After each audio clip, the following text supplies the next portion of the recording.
moi c'est Rachel. Moi, c'est Marc. On est mariés depuis 27 ans. Et on est parents de 4 enfants. Nos 3 aînés, les garçons, sont tous les 3 mariés. Et on a une fille, Naomi, qui a 18 ans. On est aussi grands-parents d'une petite Yael depuis quelques mois maintenant. Elle est née au printemps dernier.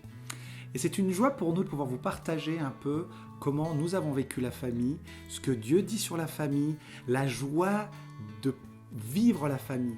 Aujourd'hui, on aimerait laisser la place à Marilène. Marilène a élevé ses 2 garçons seuls. Enfin, seuls, est-ce que c'est vraiment juste ? Je vous laisse découvrir maintenant le secret de Marilène. Bonjour à tous, je m'appelle Marilène, je suis maman de 2 garçons, Maël et Mathéo. Je vais un peu vous expliquer comment nous vivons notre foi en famille.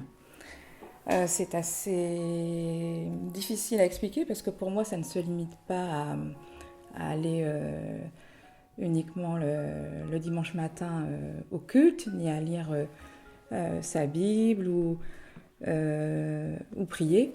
C'est très important parce que ça enrichit notre foi, mais pour moi la foi c'est la vivre tous les jours. Et pour vous parler de ce que je vis aujourd'hui, je suis un peu obligée de vous parler de ce que j'ai vécu et de revenir dans le passé. Les garçons sont nés dans un foyer qui aimait le Seigneur, on servait Dieu.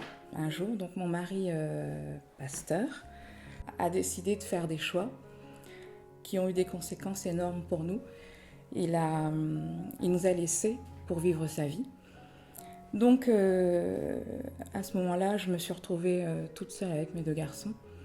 J'étais donc dans les dettes, des problèmes financiers, des problèmes au niveau matériel. J'étais à un moment donné entre la police, le notaire, les huissiers, les avocats. C'était difficile parce que je n'avais plus de repères. Et je ne comprenais plus rien parce que lorsque nous nous sommes mariés, on avait chanté « Moi et ma maison, nous servirons l'Éternel ». Donc pour moi, c'était difficile à comprendre le plan de Dieu puisque à ce moment-là, tout a basculé. Et au départ, c'est pas du tout ce que j'avais imaginé pour ma famille. Et le choc était tellement fort que, effectivement, je pleurais tout le temps. Je m'endormais en pleurant, je me réveillais en pleurant. Et je me souviens que une fois, j'avais ma mère au téléphone et je lui disais « Est-ce que cette souffrance va partir un jour ?» Elle m'a dit une fois « Oui, la souffrance va partir, elle partira toujours, mais accroche-toi. » Et là, elle a dit ça d'une façon particulière. Elle avait une foi, ma maman, et elle croyait pour moi. Je me suis dit, si elle le dit, c'est que c'est vrai. Parce que les mamans, bon, elles ont toujours raison. Alors, il y a une personne qui m'avait dit, mais pourquoi tu continues sans ton mari ? Pourquoi tu divorces ?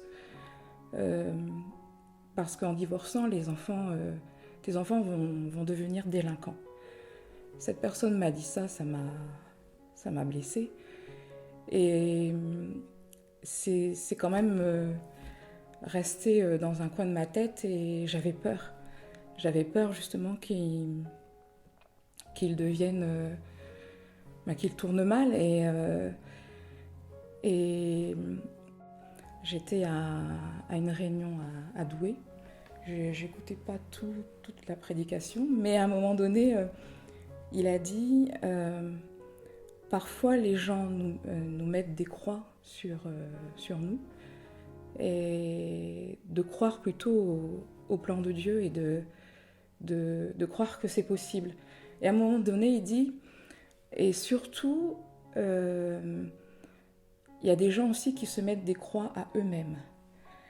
Et ça, c'était moi aussi. Je me disais, mon mari est parti, je suis toute seule.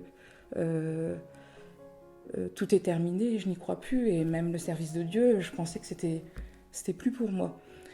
Et je me suis dit, il faut plus que tu arrêtes de te mettre une croix, ça sert à rien. Dieu a un plan pour toi. Ce que j'ai réalisé, c'est que les garçons avaient besoin de me voir vivre ma foi en Jésus. Moi, je m'appelle Maël, j'ai 17 ans maintenant et je suis en terminale. Comment vivre sa foi au quotidien, etc. C'est d'avoir vraiment une rigueur et de s'accrocher aux promesses de Dieu et à ses rêves, à ses ambitions. De persévérer et de croire que malgré tout ce qui peut arriver, le but c'est, il y a un plan en fait, il y a une fin à tout, et de s'accrocher pour aller jusqu'à la fin en fait, pour aller jusqu'au but précis pour lequel on est sur terre en fait, et de toujours s'accrocher à ça et de toujours avoir une rigueur.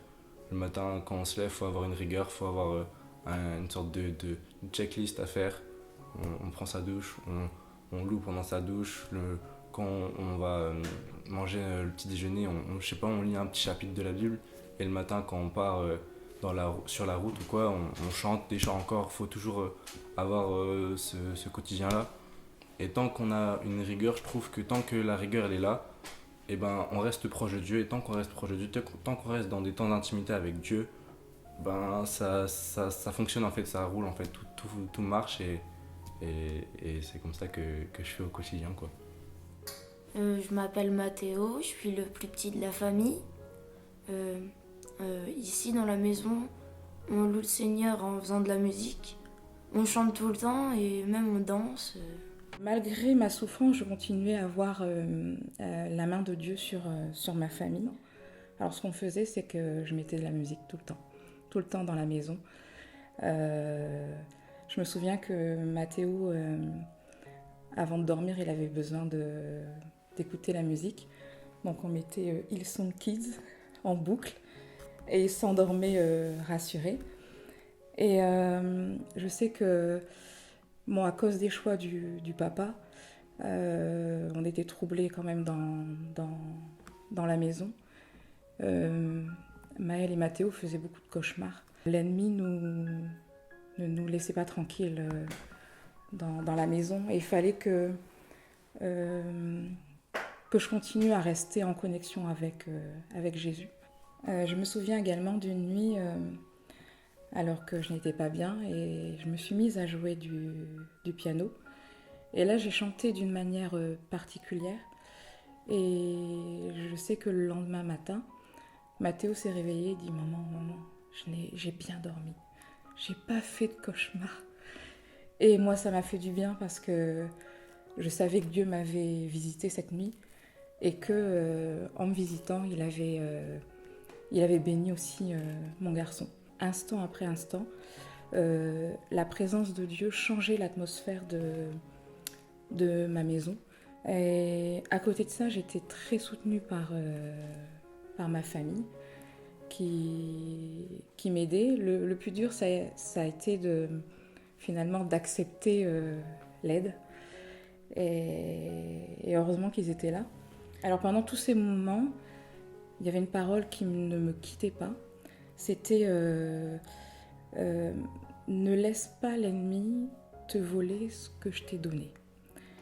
Et cette parole était toujours dans ma tête. Et je sais que cela s'applique au talent que Dieu m'a donné, tout ce que Dieu m'a donné, toutes les promesses, mais également pour les enfants que Dieu m'a donnés. Donc aujourd'hui, ce que je peux dire, c'est que effectivement, la souffrance s'en va petit à petit. Bon, ma mère avait raison, mais effectivement, Dieu me reconstruit. Mes garçons aiment le Seigneur. Mathéo, il aime beaucoup lire la Bible, chercher les choses dans la Bible, comprendre. Et Maël aussi sert le Seigneur. Et il joue de la batterie. On chante ensemble, on chante souvent ensemble, et on a eu l'occasion de servir Dieu ensemble.